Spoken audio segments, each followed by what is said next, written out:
these companies you feel that the person you accuse has committed. Second, on this issue of Vipingo Beach, surely, Honorable Mutuse, what is the crime of the sons of the Deputy President being listed as directors? Because I have tried combing through your motion to establish what you consider to be either an illegality or a crime on their part by simply being listed as directors. Lastly, Mr. Speaker, is to the Council for the DP, Wakili Masharia. The clips of the then DP Ruto played by your team, could we read it to mean that it's an admission on your part that you're saying, if it was done then by a sitting deputy president, please allow the current one to commit the same at this point? And lastly, the 30% allocation to Ford Kenya in the coalition agreement in ANC, how has it been realized? Senator Margaret Kamar. Thank you, Mr. Speaker, for giving me the opportunity. I have one small question for Honorable Mluse, and that is on the witness, somebody who, by the name Peterson Jomo Mushira, who wrote an affidavit that touches on Olive Garden Hotel. He offered himself to appear and be cross-examined on the content of his affidavit. Was he invited? Senator Kathuri Murungi.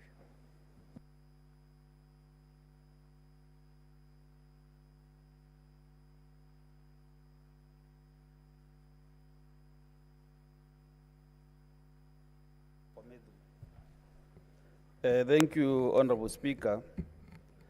Mine are just very strict clarifications. Number one goes to Honorable Mutuse. Honorable Mutuse, in ground 7, you have seen that His Excellency, the Deputy President, has inexplicably amassed a humongous, these are very strong ones, property portfolio estimated at 5.2 billion.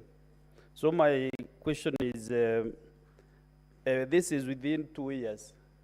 I know for a fact that before an election, any eligible candidate clears himself or herself with the IBC before contesting.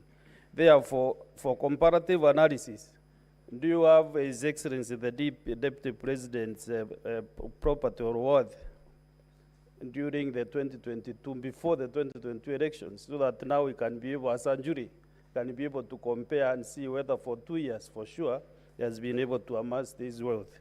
Number two, there is this property in MERU.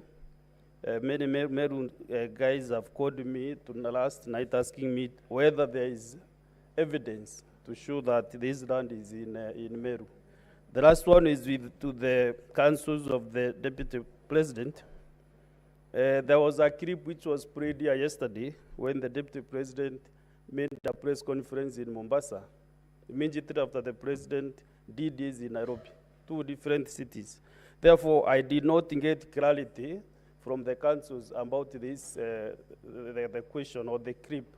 So I was really requesting either one of them could be able to expound on that controversy between the 2 pressers in 2 different cities by the principal and the deputy principal of the Republic of Kenya. Thank you. Senator Okoit Omtata.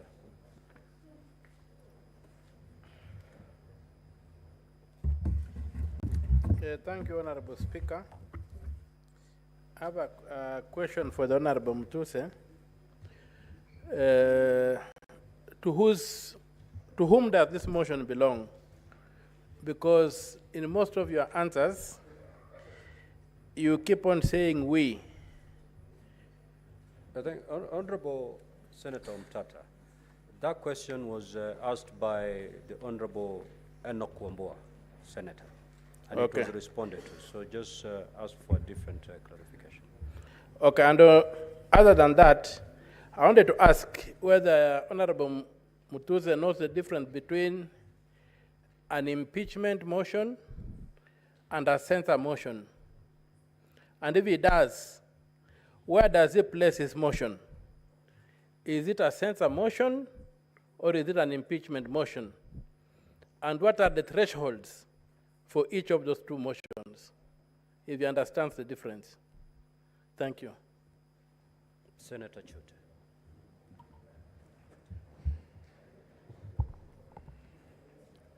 Asante sana Mheshimiwa Spika. Mheshimiwa Mutuse, ulileta ushahidi hapa mbele ya Senate ukidai ya kuwa Deputy President ako na 5.2 billion. Wewe ni wakili. Na vile unaongea jana unaonekana wakili kwa wakili shupavu. Ulileta ushahidi gani hapa ya kuonyesha valuation ya hii property ya hiyo katika documents yako kuonyesha imefika 5.2 billion. Swali ya pili, ulileta mashtaka 11. Vile unasimama huko leo, unaona aibu kidogo kwamba ulilete porojo mingi na mambo mingi kama ukiwa wakili hujafikiria vizuri. Sababu watu wa Marsabit wananiuliza, hiyo mtu kweli ni wakili ama ni mtu amekombolewa kutoka huko? Hebu jibu hiyo swali tafadhali. Senator Beth Siango. Now, honorable senators, we are going to conduct ourselves in decorum. We are not in any way going to demean the witnesses. Ask your question, but stick to the rules of this House. Senator Beth Siango. Thank you, Mr. Speaker, for giving me this chance. I have two questions. One for Honorable Mutuse. In your presentation, I heard that you touched on the inheritance and property of the late Nderitu Gachagua. Have you reached out to the widow and the children of the late Gachagua to also give you facts? The next question is to the Council for the DP. Yesterday you played a clip of the president speaking in Muranga. What was the purpose of playing that clip? And how does it relate to the saying popularly now used by Kenyans, kufa dereva, kufa makanga? Thank you. Senator Chimera. Thank you, Mr. Speaker. My question goes to the Council for the DP. I would wish to seek clarity on the documents that they tabled yesterday, being the coalition agreement, which basically informed the basis as to which the DP has been talking about shares. I just want to know whether there is any document that secures shares in respect of the region where the DP comes from. And secondly, Mr. Speaker, if the Council is aware that his client, at the time those documents were being prepared, he was a candidate for office, and now he successfully became DP, and that he needs to promote national unity, and if it is still in order for him to continue championing for the interest of one region as against the entire nation. Thank you, Mr. Speaker. Senator Richard Onyonk.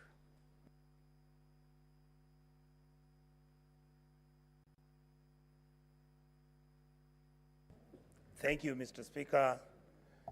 My questions are two, and I would like to ask Honorable Mutuse. I hold you highly. I don't think that you're as idiotic as our colleagues will say. I want to ask you, between the time when the Deputy President was a Member of Parliament and the time when he became the Deputy President, were you able to see whether there was a deliberate variation in the amounts of money that he was handling? Did you see whether the money that he was handling as a Member of Parliament, for example, changed then to the money that you brought in, where you're saying that there is some money laundering taking place?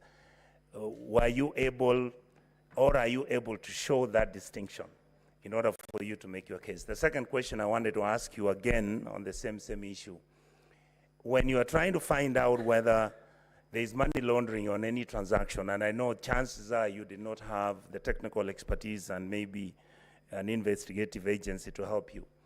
But did you, by any chance, find out money moving from anywhere, either through His Excellency the Deputy President's private accounts, or any money that was being borrowed?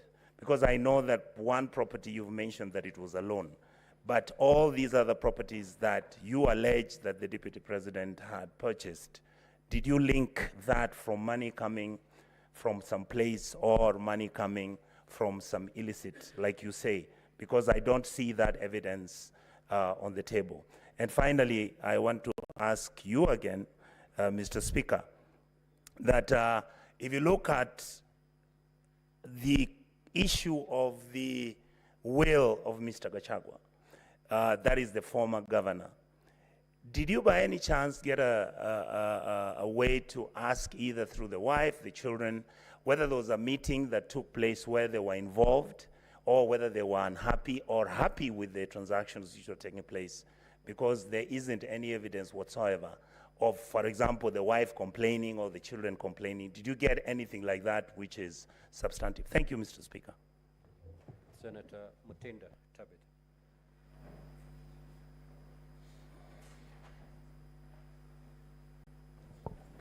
Thank you, Mr. Speaker.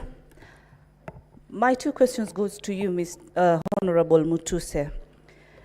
First, in regards to this company by the name Crystal Kenya Limited, Ground 7, date of incorporation is 2009. And the CR12 that you have submitted to this house is for this year. Would you tell this house who was the initial director of this company? If that was so, was there any change of directorship of this company? Secondly, the one on trial is the Deputy President of this country and not his two sons. You have linked Crystal to be a proxy for the Deputy President through his two sons. Would you tell this house if you have any evidence that shows that money was wired from Crystal Limited to the account or to any company linked to the Deputy President? Senator Shakil Abdallah.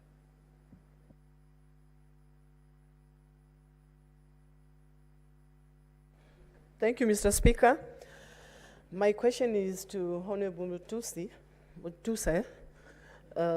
If Judge Maina had filed any complaints regarding the being harassed by the Deputy President. Thank you. Senator Miraj Abdullah.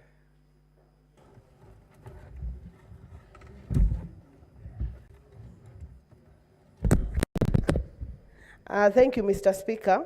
My question goes to Mr. Mutuse, sorry.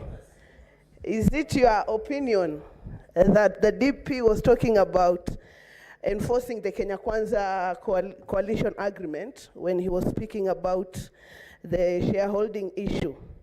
And the second one goes to the DP side, that we were reminded here of the oath we took when we assumed this institution. Is it in your place to say that your client has breached his own oath even before we make a conclusion? Because we were made to read the third schedule here on justice, and directly and indirectly revealing such matters, and the oath of secrecy that His Excellency the Deputy President took. In his utterances, he used to speak about not the Mlima being touched. So in the essence of national unity, don't you think that your client, the DP, or you clarify for us that he has already breached his own oath even before we make a decision as the jury of this House? Thank you, Mr. Speaker. Senator Kisang.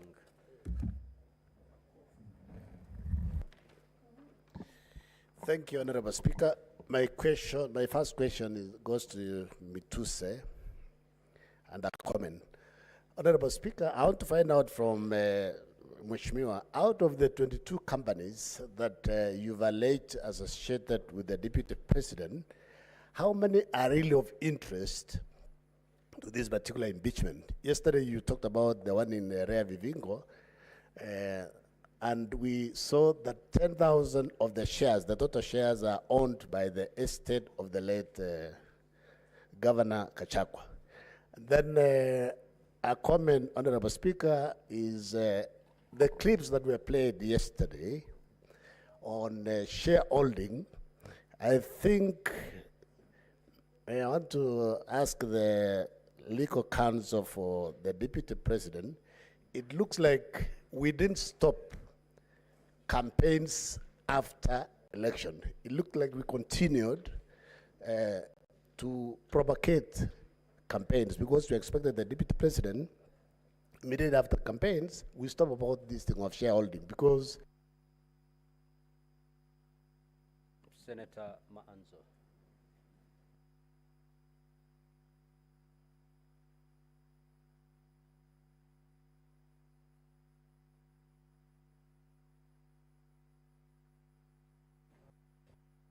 Thank you, Mr. Speaker. Mr. Speaker, this would have gone to Governor Orengo, but since he said the clients, the National Assembly had given him instructions, I would like them to tell me what is the relevance of the verse they read yesterday. And also, on the floor of the National Assembly, they read a verse that when bad leaders rule, badness increases in a country. And when good leaders rule, goodness increases in a country. Finally, what is the maximum number of companies can an individual participate in under the law? I thank you, Mr. Speaker. Honorable Mutuse, you may now proceed to respond. You have exactly 10 minutes to do that.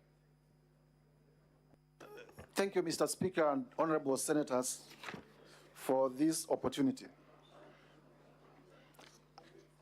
I have, from the questions that have come across, there are many that relate to the companies, and with your indulgence, allow me to start from there. Senator Cheriot, Senator from Marakwet, and several senators have asked why I listed 21 companies and why I said I did not have an interest in some of them. Number one, I think it is important for us to understand the context within which we are operating. I am not an investigator. And the law under Article 94, Article 95, does not make a member of Parliament, the National Assembly or Senate, an investigator. What I'm required to do is to establish a prima facie case, to establish that what is happening is outside the requirements of the law. And having been in this country and with a lot of enthusiasm in matters governance, I also know that this Senate has an opportunity to consider the impeachment of the late Nderito Gachagua. And in that impeachment, because this is a house of record, you will realize that most of the companies that I've listed were also complained about by the County Assembly of Nyeri during the impeachment of Governor Nderito Gachagua. And the complaint was specifically that there was a brother to the late governor, and the brother is one Rigathi Gachagua, who was doing all the business in Nyeri County. And from that basis, therefore, I needed to expound to find out what these companies that had been complained about during that impeachment, what these companies that had been complained about in the Esther Minor decision in terms of money laundering had to do with the Deputy President and the things that I'm alleging against him. And it is on that basis that I listed these companies. I want to invite members of this Senate to also know that in doing this, it is not just about the direct evidence. It is also about the circumstantial evidence. It's also about the circumstances that led to where we are. That there are companies that were complained about doing business in Nyeri County. It came to this Senate. That the same companies were complained about doing money laundering, and a decision of the High Court by Justice Maina has been tabled before you. And today, we are complaining that the same companies are helping to do corruption and money laundering. And that's the reason why we bring those companies. Please notice that in an impeachment, because I've been asked about threshold, and I know you know about it, my work here is not to prove criminal liability. It is not to prove beyond reasonable doubt. My work here is not to prove civil liability, but to show political responsibility. And I have been able to do that. In terms of Vipingo Ridge, the question I want to invite honorable senators, and I request that you listen to me. I was told yesterday that Vipingo Ridge, the two sons of His Excellency the Deputy President, are mere directors, and that the shares are owned by the estate of the late Derito Gachagua. But then you ask yourself, all of you here, you have children, why would my brother's children own my estate and not my children? Why would my brother's children be the ones who are directors in my estate and not my own children? If you die today, will your children be the ones being directors of your properties, or it is the children of your brothers? Don't you see this is suspicious? It is obviously suspicious. Number two, in law, and I want to challenge anyone. An estate, what is an estate? An estate is the totality of your belongings. So, can an estate own an estate? It is administrators. We would have expected that the executors in the estate who are named in the will are the ones who would have been named in the shareholding. And we know all these trick games that are being played around to hide ownership. And that, because I talked about circumstantial evidence, that is to be compared with the affidavit of Mr. Jomo in terms of how Jomo was approached to be proxy in buying the property, and how Jahenda, the question that has been asked, is the one operating the accounts. And we have been able to show that the same Jahenda, the same lady who works at the DP's office, is the same person who is the manager at the hotel and is the one who is operating the accounts. So I invite you to see the web of secrecy, the web of conspiracy. It is a web. And this is why I said these are white-collar crimes. They are done by intelligent people. Sometimes it becomes very difficult to get direct evidence, but in the totality of the circumstances, it points to money laundering and corruption. Let me now go to Senator for Nandi, my good friend, Senator Cherangei. Thank you very much for the Bible verse. I'll keep on reading it, and every time I read it, I'll remember you. 5.2 billion worth. Did I ask for the worth declaration? I have said here I was not in an investigation journey. I was doing my role under the law to establish a prima facie case. And the last I know, in terms of public declaration, because this has also been asked, the Deputy President, during the presidential debate, as a candidate for election, did declare that it was worth 800 million shillings. I have listed companies, I have listed suspicious transactions that lead me to the conclusion that it is now worth 5.2 billion shillings. The law on unexplained assets, because this is important. The law on unexplained assets is such that you are asked, you own this, please tell us how you acquired it. Because as far as we know, your legitimate income cannot support this. That is what I have done. I have listed properties that I have laid evidence that they are either directly or indirectly owned by the Deputy President. It is upon him, and this law is established, it is upon him to tell us where he got money to buy those properties, because in as far as we know, his legitimate sources of income do not support that income. Senator Kinyua, thank you for the question. Treetop Hotel is owned by KWS and therefore is a public institution. The expectation at law is that it should be if it was to be leased, that needed to follow the Public Procurement and Disposal Act, and therefore would have expected an advertisement, a competitive process, to leading to its acquisition and leasing to a private person. There is no evidence that that was done, and that's why I allege and I approved that the Deputy President used his office to influence the acquiring of Treetops Hotel, abuse of office. Whether we have had the opportunity to discuss with the children and the widows of the late Nerito Gachagua, please allow me not to comment on that, because there are requests also, as I said yesterday, that we keep certain matters that come to our knowledge during this process in secrecy.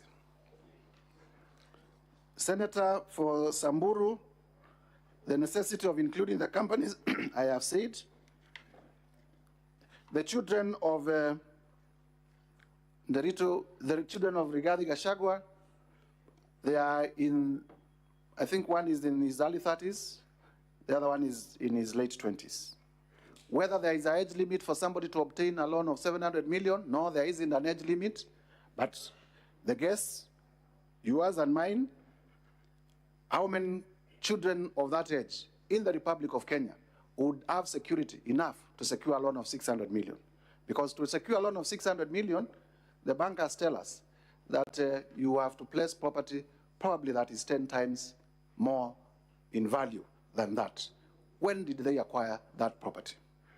Number two, it is not our evidence, and this is important for me to clarify, that Abadea's Safari Lodges was acquired through a loan. It is an explanation that we have discounted. He said that they obtained a loan of 600 million, but the only document that was produced is an offer letter for the loan. There is no evidence to show that the loan was granted. There is no evidence to show any charge on that loan. And therefore, it is our contention that that explanation is not conclusive. That explanation cannot suffice. And therefore, it goes back to the Deputy President to tell us where he got the 535 million, where he got the 143 million to buy those properties, because the loan is not substantiated. Senator, in terms of Olive Gardens, we have been able to show Julian Jahenda, the one managing the hotel, and the one working in the DP's office is one and the same person. Jomo, we bought the hotel on a promise that the Deputy President, the truth of the matter is that conclude, Honorable Mutuse. Jomo bought the hotel 2 minutes to conclude. as a proxy for the Deputy President. What problem do we have with refurbishment at the office of the Deputy President? We do not have a problem with the tender, we have a problem with the priorities. Kenyans today, and the Deputy President is talking about it, are crying about services. Is it a priority to renovate the office, or is it a priority to give water to the people of Kibwezi?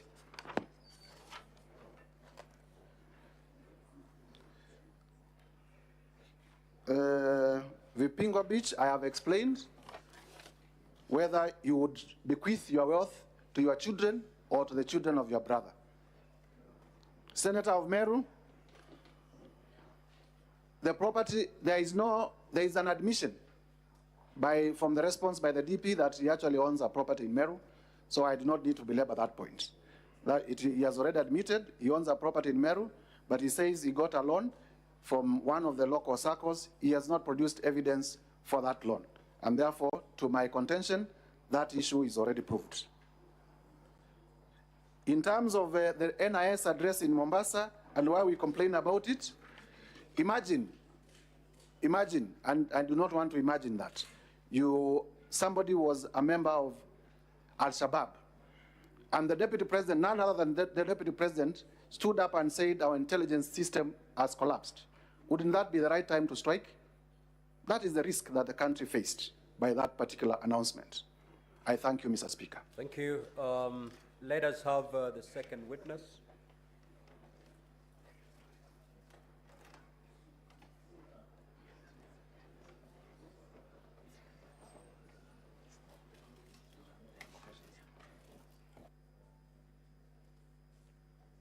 As the counsel for the DP responds or clarifies on the issues raised towards them, may we have the second witness available for purposes of clarifications. Counsel, you may proceed. Thank you very much, Honorable Speaker. Let me begin with the tortured question of the estate of the late Nderito Gachagua. It is, I think, a shame that will stick on Honorable Mutuse for the rest of his years on earth. Counsel for the Deputy President. Yes. There are very few clarifications that were directed towards you. Yes. So I'll give you 5 minutes. At You're the- not responding to the clarifications by Mutuse. You're responding to the clarification as sought. Those are the ones I am